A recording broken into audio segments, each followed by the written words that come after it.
Buterevu oli ku Jonike Media yonna gye musinza okubanga mutulaba mwebale nnyo mwebale ddala nze Jonike Uganda tubebaza mwe n'abagenda masono kubanga mwasubscribinga ku YouTube channel yaffe eyo tikyemukola kyekisinga namwe abatannaba mugende maaso n'okubanga mukola kyekimu ekyo.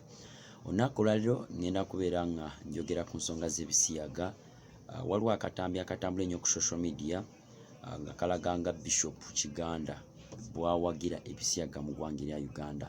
Katambi kaneno katambudde nnyo nange nensalawo ko abagoberera Jonike Media nange mbere nga nkabaleetako mubere nga mukalaba gwe wenna atanaba kubeera nga okalaba obere nga okalaba gwe yakalabye it's fine kirungi nnyo naye gwe atanaba kubeera nga okalaba nyaga mbere nga nkakwako akatambi kaneno aka Bishop Kiganda ng'avaayoko ng'alaga nga bw'awagira ebisiyaga mu ggwanga lya Uganda. Akatambi kaneno alaga nti gwe wenna omugoberezi oba endiga nga towaayo biweebwayo nga towaayo sente mu kyaki toyina lukusa luvaayoko lumwogerako oba lwogera ku basumba abalya sente z'ebisiyaga. Actually okubeera brief yagambye nti bw'obanga tosobola kuwaayo kiweebwayo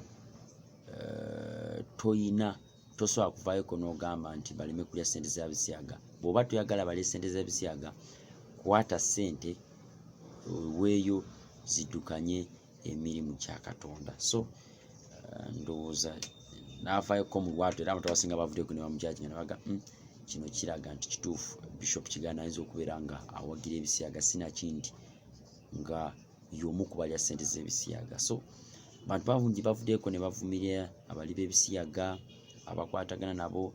Nalabyeko ne pastor omu Pastor Bujingo ng'avaayoko ng'alaga abantu abamu ab'amaanyi baveeko boogere waabwe bayimiridde ku bisiyaga.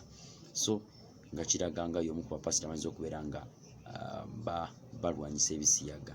Naye ebisiyaga ebiseera ebisinga bagamba nti bisinga kubeera nga bitambula nnyo mu masomero ne mu churches. So kyandibeera nga kituufu kubanga Bishop Kiganda okusinziira ku statement gy'avuddeeko n'akola kyandibeera nga kituufu nti ebisiyaga ne mu churches biyinza okuba nga mwebiri. So nyagala kuwaka akatambi kaneeno naawe obeere ng'okerabirako watanaba kubeera ng'okalaba okalabe olabe wawe tutuuse naye nga kyamazima ekintu kinene ky'ebisiyaga kyo kikutte wansi ne waggulu era tuvumira ne sekuvumira abantu bonna abeenyigira mu bikolwa ebyo eby'ebisiyaga. So kintu kibi nnyo nnyo nnyo nnyo si kirungi. Nyagala mbere nga nkwaka akatambi aka Bishop Kiganda ng'ayogera ku bisiyaga. Gwagamba nti toyagala bisiyaga wano ate ng'oli mukodo mutu wa sente obeera munnanfuusi obeera mulimba. Bw'oba toyagala kanisa zisabirize sente za bisiyaga then teeka sente zo mu nnyumba ya Mukama, sente zo zikole emirimu gya Katonda ne tojja kwogeza bwogeza mimwa saagala mbire mbyegattako tembeera nga baagundi okay kale situgenze era naffe situgenze ne kati gwe okozeewo ki?